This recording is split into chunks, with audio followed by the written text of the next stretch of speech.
You are listening to Kaio Conversations, a podcast about anything and everything that matters to Chi Omegas.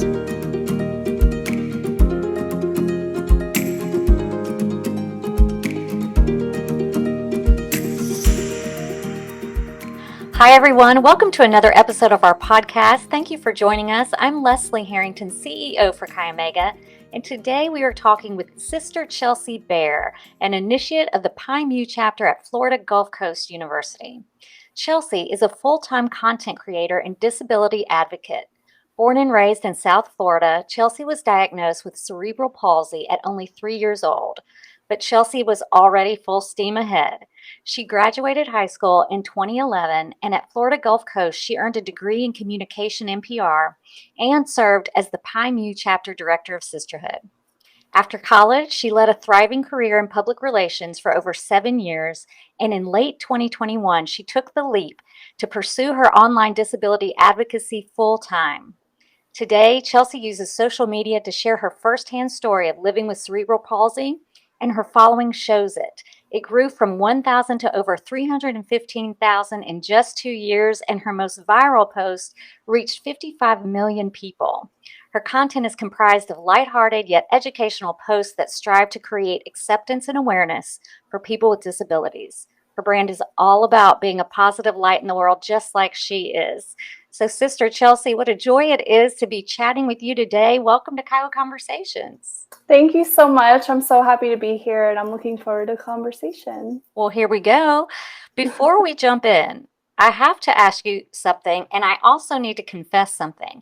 As I studied up on you prior to this interview, I wasn't sure if I was pronouncing cerebral palsy correctly. I was saying cerebral palsy.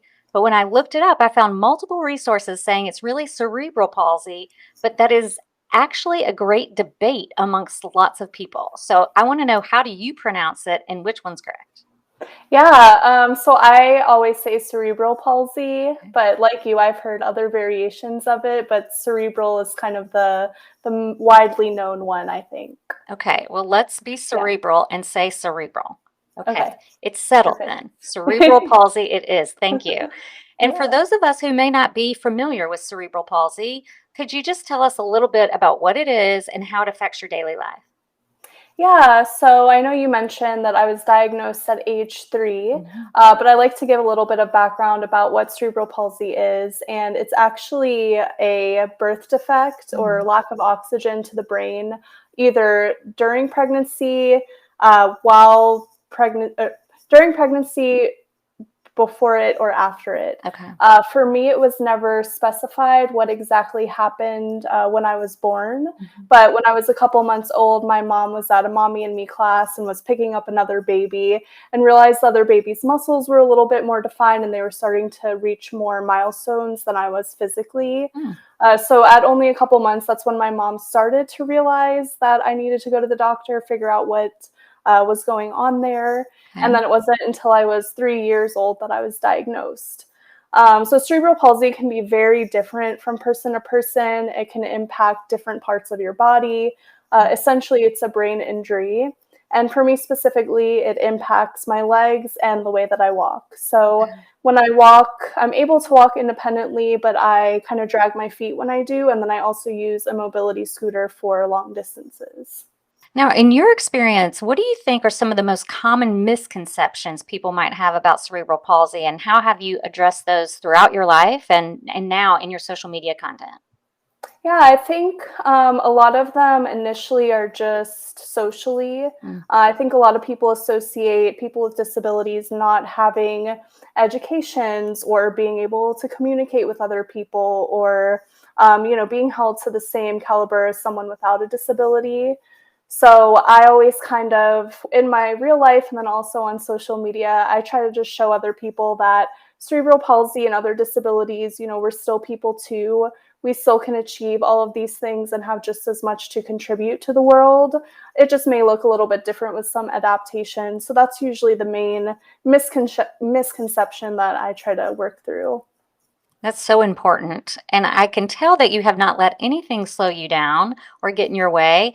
I'm interested to know if when you went through sorority recruitment and that process, how did that present any unique challenges for you?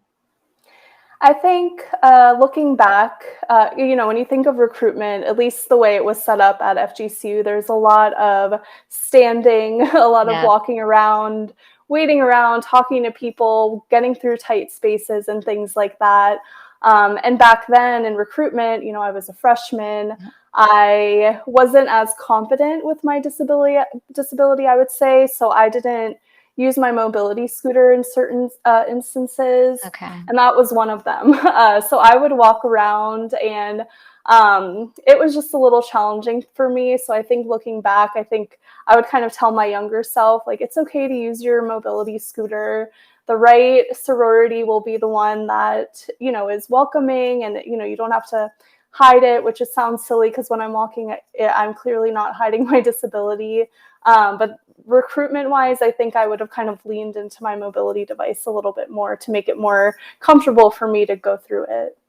Well, that's good advice for others, I think, and something all P&Ms probably could benefit from to do what makes you most comfortable in recruitment. These are long days, really long days. Yeah.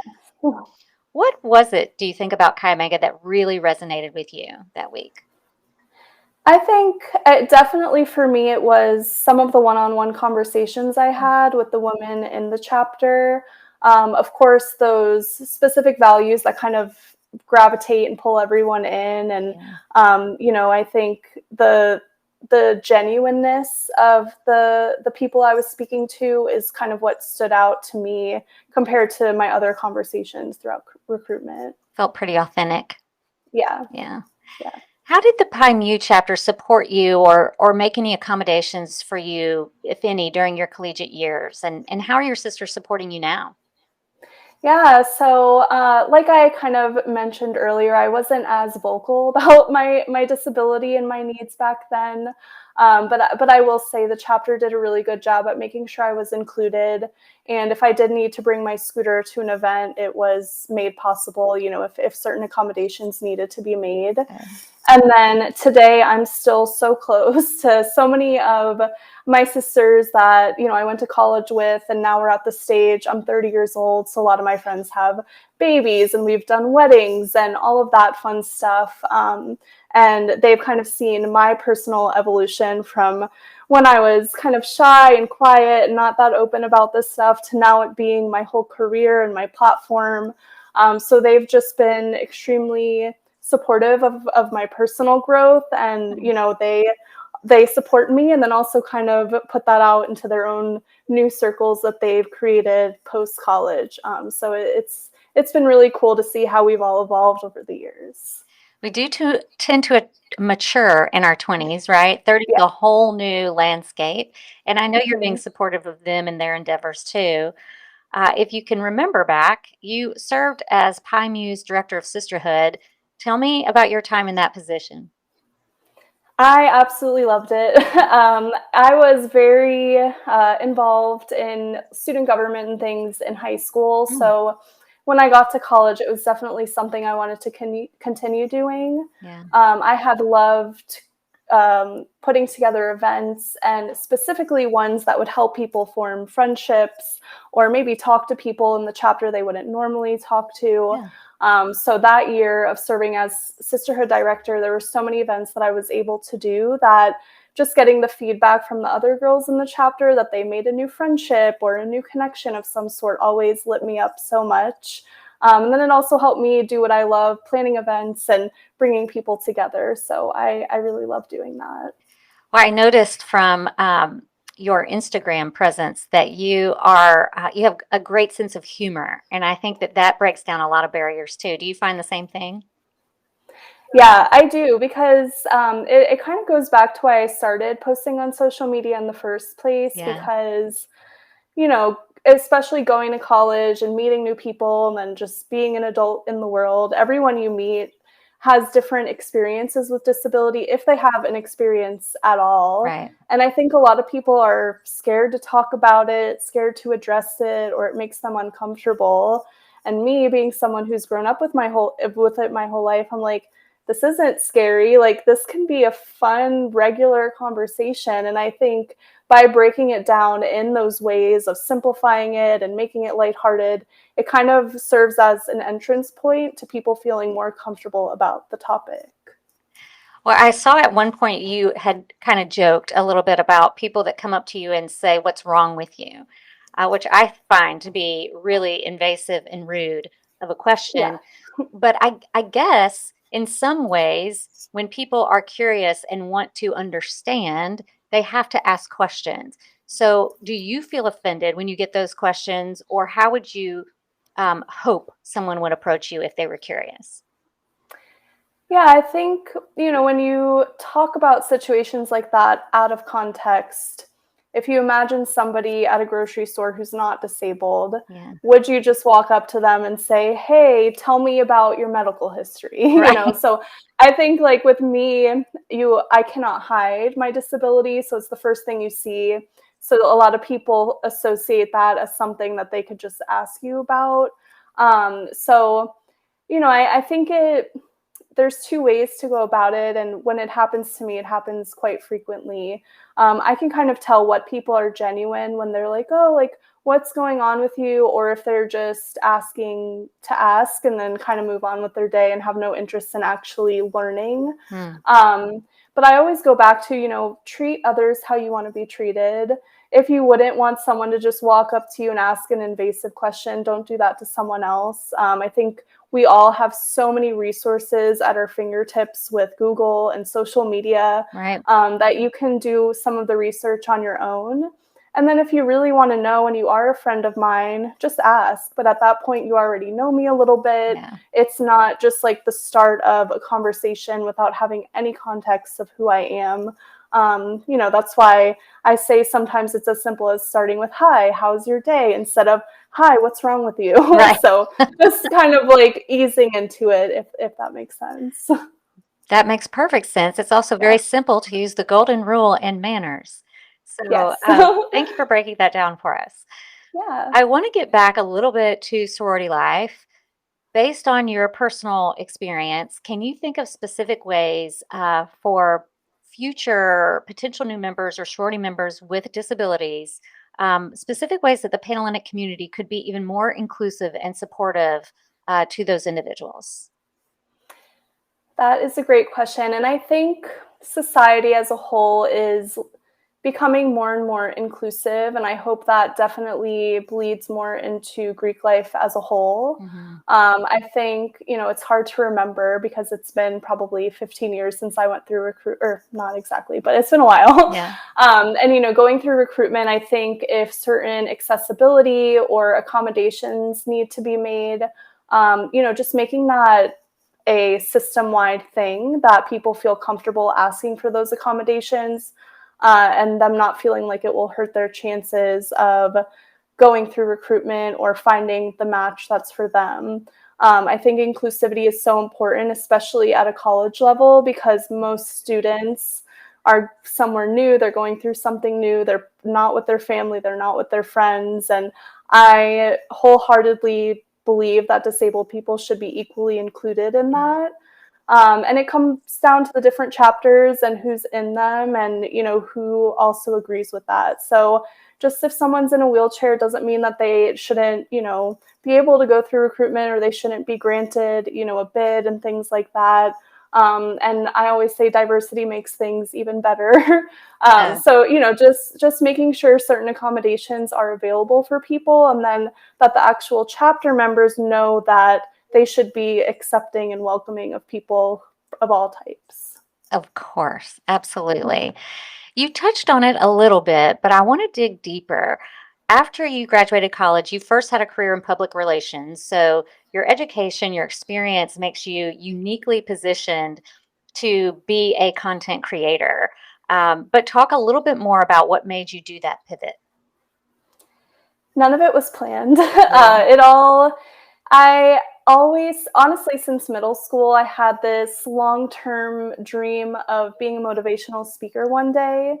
But I always thought I needed to, go to college, have that traditional 9 to 5 so I can pay my bills and, establish myself before I can do what I really wanted to do. Yeah. And then the rise of social media happened, and I started just posting little tidbits of things that I was going through, things I was feeling related to my disability, kind of in a blog format when I had spare time, because I'm my job in public relations was super busy, and it was hard to kind of break away from.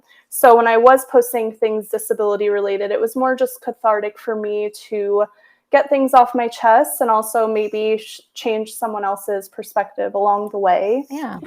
And then the pandemic happened, and I still had my job, thankfully, but, weekends and nights, I didn't really have anything else going on. So I just started posting more consistently, and my videos just started to blow up.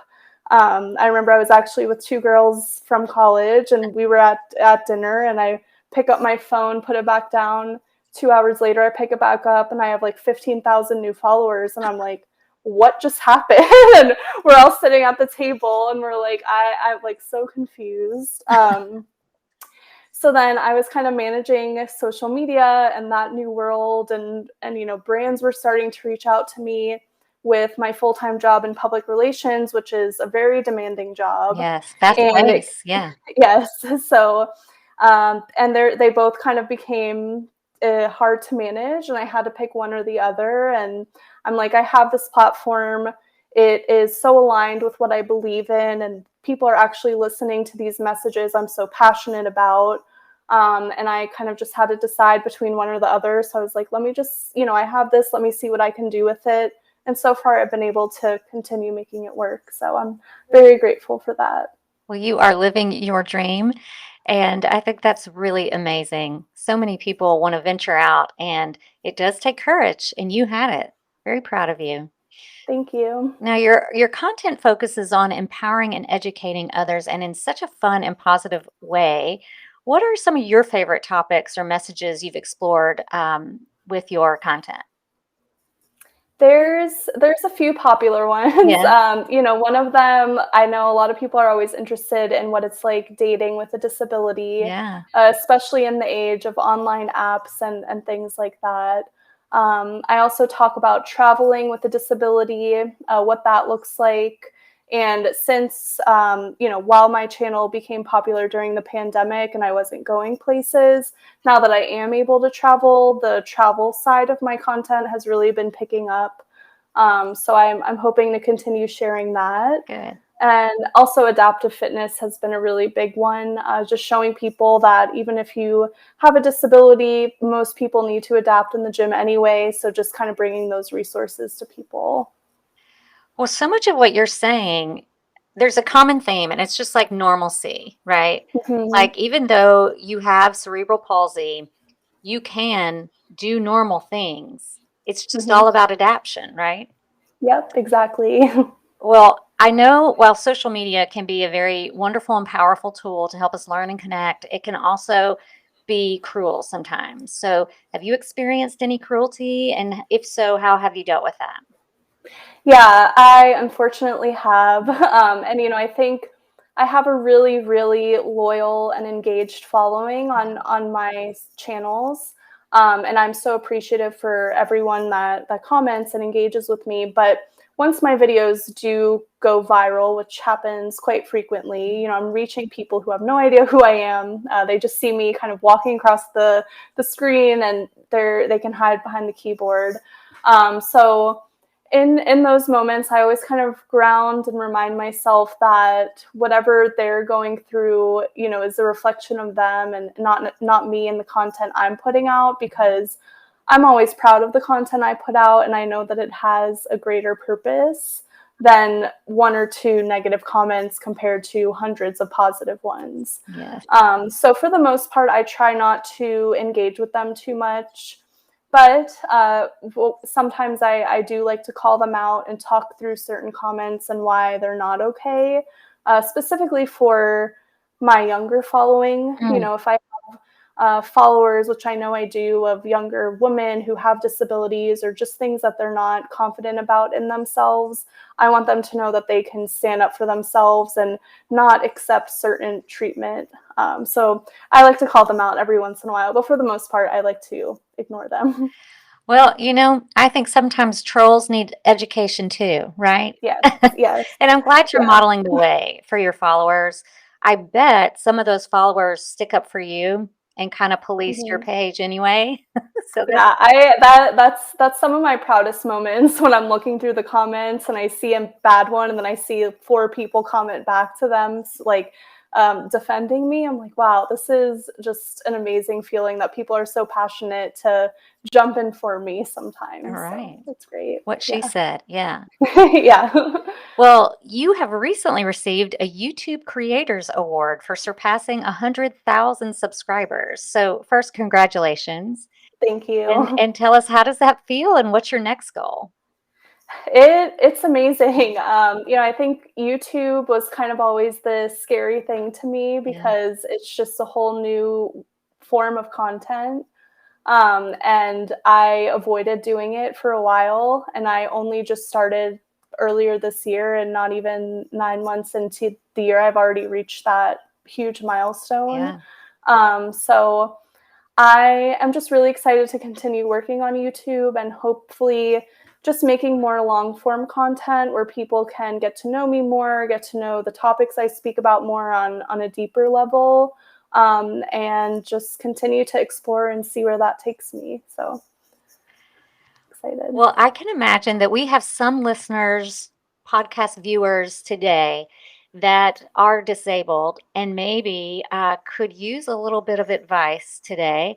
So, before we go, would you mind sharing with our podcasters maybe some dating or travel tips that you have up your sleeve? Yeah. So I think, and this isn't even really disability specific, Yeah. but stay true to yourself. Mm, Don't settle for what you don't deserve. I think a lot of people with disabilities like to belittle themselves or kind of fit themselves into a specific scenario because they feel like they're a burden for requesting help and things like that. But you're not a burden. I think a lot of people, I think once you allow yourself to receiving help, you'll see how many people are willing and wanting to do that just to make sure you're included. And yeah, just be yourself, be confident in yourself, and the right people will find you, whether it's the right people to date, the right people to travel with, the right people to spend your life with. It'll all be worth it if you just keep advocating for yourself. Well, out of your mouth, the right people will find you. I feel like you are the right person to find us at Chi Omega, and I am so glad that Mu found you. Thank you again for saying yes to Chi Omega. Of course. Thank you again for having me. Yes, and thanks everyone for joining us for another great Kyo conversation. Be sure to show your support for the podcast by liking, commenting, and following us on our social media channels. In case you've missed any of our previous episodes, you can easily catch up by visiting chiomega.com. And if you know of someone else extraordinary who you'd like to hear from on the show, whether they are a Chi Omega or not, please send an email to chiomega@chiomega.com. And until then, we hope you'll be looking forward to the next Kyo conversation. Thank you.